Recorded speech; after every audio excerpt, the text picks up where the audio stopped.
আমরা গত বেশ কয়েক বছর ধরে বাংলা নববর্ষের প্রথম দিনে অর্থাৎ পয়লা বৈশাখে কলকাতায় বাংলার রাজধানীতে একটি বর্ণাঢ্য মিছিল করি। যে সুবিধা অ্যাপ রয়েছে ইলেকশন কমিশন, তার মাধ্যমে আমরা অ্যাপ্লিকেশন করেছি। এই মিছিলের অনুমতি দেওয়া হয়নি। বাংলা নববর্ষের উদযাপন করবে এই জিনিসটি বিজেপির চক্ষুশূল, তাই জন্য বিজেপির যে নির্বাচন কমিশন সেটি যে অনুমতি না দেওয়ার মাধ্যমে ভয়ঙ্কর ঘটনা। বাংলা পক্ষ ভারতে বাঙালির অধিকার আদায়ের জাতীয় সংগঠন। আমরা গত বেশ কয়েক বছর ধরে বাংলা নববর্ষের প্রথম দিনে অর্থাৎ পয়লা বৈশাখে আমরা কলকাতায় বাংলার রাজধানীতে একটি বর্ণাঢ্য মিছিল করি, যেখানে বাংলার মনীষী, বাংলার যারা বড় বড় ব্যবসায়ী বিগত দিনের, তাদের বড় বড় কাট আউট, রনপা তথা বাংলার সংস্কৃতির নানা যে পরিচয়, সেগুলো নিয়ে একটি বর্ণাঢ্য মিছিল হয়। এবছর আমরা অ্যাপ্লিকেশন করেছিলাম যে মধ্য কলকাতার যে ব্যাংক অফ ইন্ডিয়া মোড়, সেখান থেকে কলেজ স্ট্রিট হয়ে সেখানে তারপরে বিদ্যাসাগরের যে বিদ্যাসাগর কলেজ, সেখানে বিদ্যাসাগর মূর্তি, আরও একটু এগিয়ে গিয়ে স্বামী বিবেকানন্দের যে বাড়ি, এবং তারপরে এই বড় বড় ল্যান্ডমার্কগুলিকে ক্রস করে তারপরে শেষে শ্যামবাজার পাঁচ মাথার মোড়ে সুভাষচন্দ্র বসুর যে মূর্তি, সেখানে গিয়ে আমরা মিছিল শেষ করব। এবং আমরা একদম নিয়মতান্ত্রিকভাবে যে সুবিধা অ্যাপ রয়েছে ইলেকশন কমিশনের, এখন সব কিছুই সেটা অ্যাপ্লিকেশন করতে হয়, সভা মিছিল সব কিছু, তার মাধ্যমে আমরা অ্যাপ্লিকেশন করেছিলাম।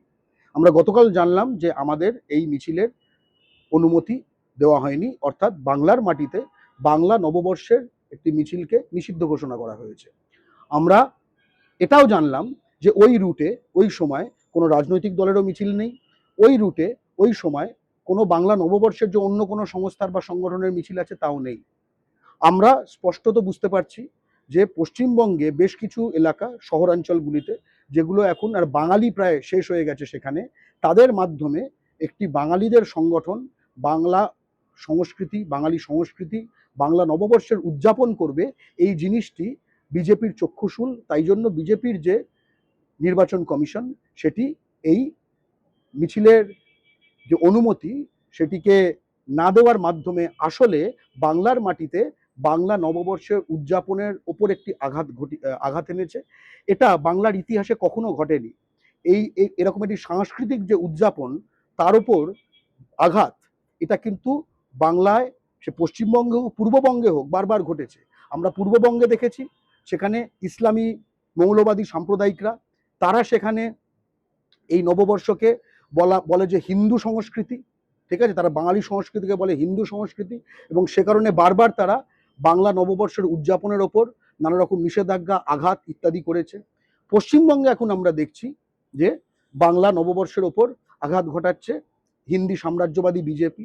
সাম্প্রতিককালে আমরা দেখেছি হিন্দি সাম্রাজ্যবাদী বিজেপি বিশেষ করে এই উত্তর কলকাতা, মধ্য কলকাতা, তারপরে আসানসোল, শিলিগুড়িতে হিন্দু নববর্ষ বলে একটি জিনিস তারা চালু করার চেষ্টা করেছে, এবং তারা পোস্টার মেরেছে। সেটা কিন্তু পয়লা বৈশাখে নয়, অন্য একটা দিনে।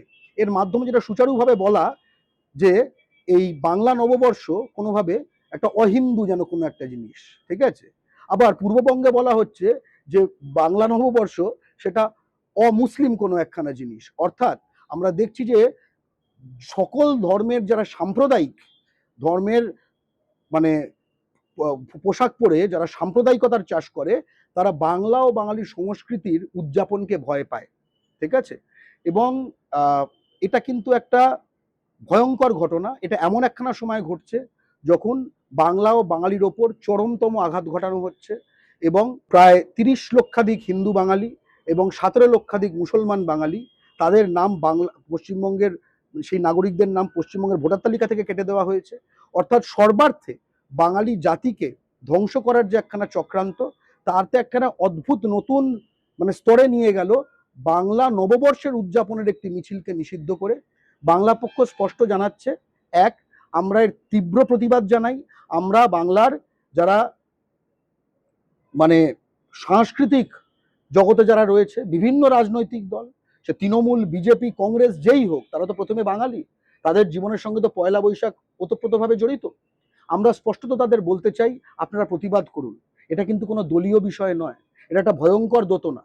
যে নববর্ষ শুরু হয়েছিল, দিল্লির যে শাসক হর্ষবর্ধন বাংলার ওপর আক্রমণ করেছিল, তখন আমাদের সম্রাট শশাঙ্ক, বাংলার অধিপতি, তাকে রুখে দিয়েছিলেন। সেই সম্রাট শশাঙ্কের যে রাজ্যাভিষেকের দিন থেকে যে বঙ্গাব্দ শুরু হয়েছিল, আজকে 2026-এ এসে সেই বঙ্গে বাংলা নববর্ষের মিছিল নিষিদ্ধ করা হলো।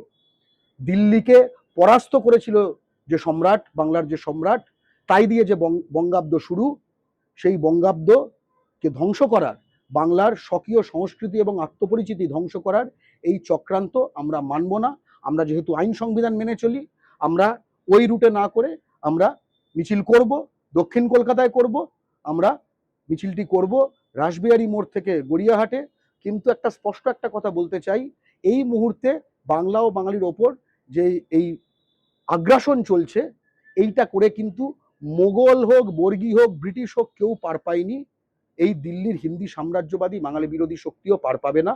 এবং পূর্ববঙ্গে ইসলামী মৌলবাদীরা এবং পশ্চিমবঙ্গে যারা বাঙালি বিদ্বেষী বহিরাগত হিন্দি সাম্রাজ্যবাদীরা, এরা সকলেই বাঙালি সংস্কৃতিকে ঘেন্না করে। আমরা পশ্চিমবঙ্গে বাংলা ও বাঙালির সংস্কৃতিকে উদযাপন করব এবং বাংলার নববর্ষ আগামী হাজার হাজার বছর চলবে। সেটা কোনো ধর্মের মৌলবাদীদের পছন্দ হোক না হোক, আমাদের কিচ্ছু এসে যায় না। এবং আমাদের এই হিন্দু নববর্ষে যে পোস্টার দিয়ে, অন্য পয়লা বৈশাখ ছাড়া অন্য একখানা দিনে যে হিন্দু নববর্ষে হিন্দিতে পোস্টার মেরে যেটা বলা হচ্ছে পশ্চিমবঙ্গে, এই সাহস তো তারা তামিলনাড়ুতে দেখায় না। তামিলনাড়ুতে আজকে 14ই এপ্রিল ছিল নববর্ষ, তারা তো সেখানে হিন্দু নববর্ষের কথা বলেনি। সেখানে 90% বেশি হিন্দু। তারা তো কেরলে বলেনি, তারা তো কর্ণাটকে বলেনি। অর্থাৎ বাঙালিকেই টার্গেট করে এই যে বাংলার সংস্কৃতির উপর আঘাত, আমরা কিন্তু মানছি না। আমরা উত্তর কলকাতায় একাধিক এই এসআইআর যে বাঙালির ভোটাধিকার কেড়ে নেওয়া হয়েছে, যার অধিকাংশ হিন্দু বাঙালি এবং 64% হিন্দু বাঙালি এবং 33% মুসলমান বাঙালির যে ভোটাধিকার কেড়ে নেওয়া হয়েছে বাঙালি নাগরিকদের, তার বিরুদ্ধে আমরা প্রতিবাদ সভা আমরা অ্যাপ্লিকেশন করেছিলাম, সেগুলো নাকচ করা হয়েছে। অদ্ভুতভাবে যেখানেই বহিরাগত বাঙালি শতাংশ কমে গেছে, সেখানে বাংলা পক্ষর সভা মিছিল এগুলোর অনুমতি দেওয়া হচ্ছে না। আমরা প্রশ্ন করতে চাই, এইসব এলাকাগুলো কি এখন পশ্চিমবঙ্গের অংশ নয়? এইসব এলাকাগুলোতে কি বাংলা ও বাঙালির সংস্কৃতি উদযাপন নিষিদ্ধ হয়ে গেল? এইসব এলাকাগুলো কি এখন কি ভিন রাজ্যের অংশ হয়ে গেছে?